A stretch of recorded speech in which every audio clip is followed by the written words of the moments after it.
வணக்கம் ஃப்ரெண்ட்ஸ். நிறைய நாளுக்கு அப்புறம் வீடியோ போட்டிருக்கேன். தொடர்ந்து வீடியோ போடணுன்னு பிளான் பண்ணேன், ஆனால் முடியாமல் சுச்சுவேஷன் வந்துடுச்சு.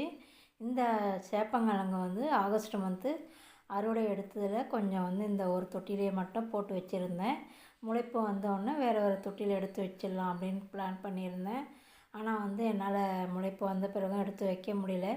அப்போ தொட்டிகள் எனக்கு கிடைக்கல. அதனால் அப்படியே விட்டுட்டேன். சரி இதிலே வளரட்டும் அப்படின்னு. ஒரு 2 மந்த் வரைக்கும் நல்லா இதிலே விட்டுட்டேன். சரி ரொம்பவே சூப்பராக வளர ஆரம்பிச்சிடுச்சு.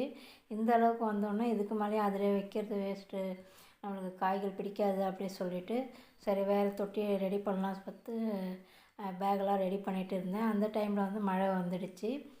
மழை டைமில் எனக்கு கொஞ்சம் வேறு பர்சனல் ஒர்க் பிரச்சனையால் நான் எடுத்து வைக்க முடியல. மாடிக்கு வர்றது கம்மியாகிடுச்சு. இப்போ மழைலாம் முடிஞ்சதுக்கு அப்புறம் தான் இப்போ மாடியெல்லாம் கொஞ்சம் க்ளீன் பண்ணிவிட்டு சரி இதை பிரித்து வைக்கலாம் அப்படி சொல்லிவிட்டு எடுத்தேன். பார்த்தா இந்த அளவுக்கு காய்களும் கொஞ்சம் பிடிச்சிருந்தது. ஒரே தொட்டியில் இருந்ததால் ரொம்ப நிறைய காய்கள் பிடிக்கலை, கொஞ்சமாக தான் பிடிச்சிருந்தது. இப்போ தனித்தனியாக பிரித்து வச்சு மார்ச்சில் நம்ம அறுவடை பண்ணலாம் இப்போ வச்சா. அதனால் இப்போ இந்த செடிகளை மட்டும் நான் எடுத்திருக்கேன்.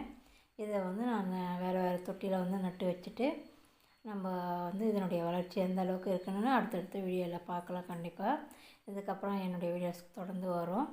இப்போ 4 தொட்டியில் இந்த காய்களை நான் நட்டு வச்சுருக்கேன். செடியோடு நட்டதுனால கொஞ்சம் நம்மளுக்கு சீக்கிரமாகவே வளர்ச்சி வரும். அந்த செடியை கட் பண்ணிவிட்டு வச்சோன்னா திரும்ப முளைப்பு வரத்துக்கு கொஞ்சம் லேட் ஆகும். அதனால் நான் செடியோடையே வச்சுருக்கேன்.